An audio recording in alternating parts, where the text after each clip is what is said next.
Desidido ang mga mambabatas na tapusin ngayong gabi ang deliberasyon sa panukalang 2026 budget. Ma-achieve kaya nila ito? Alamin natin sa Politico Update ni Joan Manalo. Joan, ano ang latest ngayon dyan sa BICAM? Dexter, kasalukuyan pa rin nagpapatuloy ang pang-apat na araw ng Bicameral Conference Committee meeting para pag-usapan ng 2026 National Budget.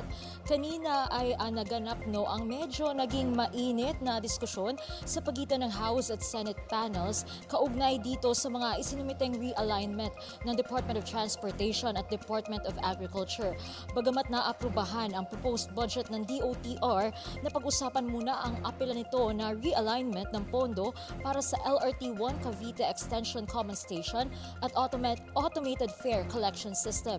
Ganito rin ang hinarap ng BICAM sa DA budget dahil ayon kay Senator Kiko Pangilinan, nagsumite ng liham ang DA at umaapela na tanggapin naman ng BICAM ang dinagdag na listahan ng farm-to-market roads na nakakahalagang mahigit 8 billion pesos.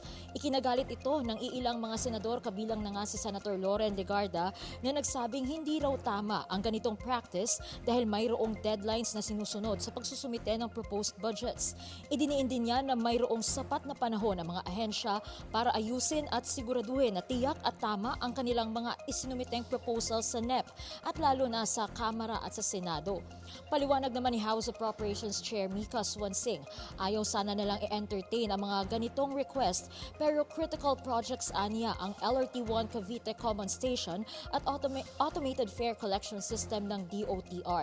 Ayon din daw sa paliwanag ni DOTR Secretary Giovanni Lopez kay Swansing, hinihintay pa rin daw nila na magpasa ng documentation ng LRMC na isang private corporation para maipush through ang proyekto sa 2026. Sa bahagi naman ng DA, pinaliwanag ni Pangilinan na nauna nang magsumite ang ahensya ng listahan ng farm-to-market road projects na may kasamang coordinates na nakakahalagang 33 billion pesos. Pero may mga ipinapapalit ito na worth 8.9 billion pesos na FMRs na iba sa nauna nilang liham dated December 13. Paliwanag din daw ng DA sa kanilang liham, wala raw kasing approval ni DA Secretary Francisco Chu Laurel ang naunang listahan na isinumite nila dahil naka-official medical leave raw ito noong mga panahong iyon. Pero nanindigan si Pangilinan na sa naunang listahang inaprubahan nila noong December 13.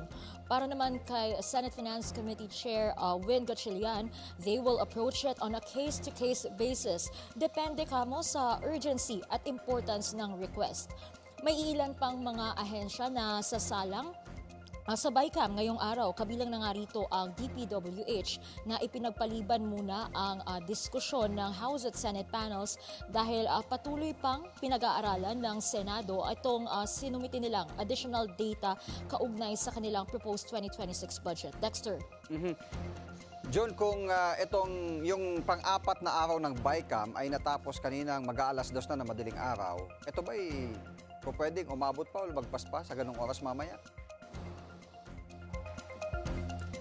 Dexter, titignan natin kung talaga bang magmamarathon ulit itong House at Senate panels o itong BICAM para pag-usapan ang 2026 budget dahil sa pagtatanong natin at paulit-ulit na rin na sinasabi nina Senate Finance Committee Chair Win Gatchalian at House Appropriations Chair Mika Swansing na desidido talaga silang tapusin ito ngayong araw sa pang-apat na araw nila. At dahil marami-rami pa nga ang nakasalang so baka nga abutin sila ng madaling araw, extended pa siguro beyond 2 a.m. kung kinakailangan basta matapos lang nila itong deliberasyon nila dahil gusto nilang mapasa na itong approved nilang budget sa Malacanang bago magbagong taon. Dexter. Oo, kasi nabanggit mo doon sa report mo kanina na ang Senado ay pinag-aaralan pa, pina-finalize pa yung report ng DPWH na siyang isasalang ngayon.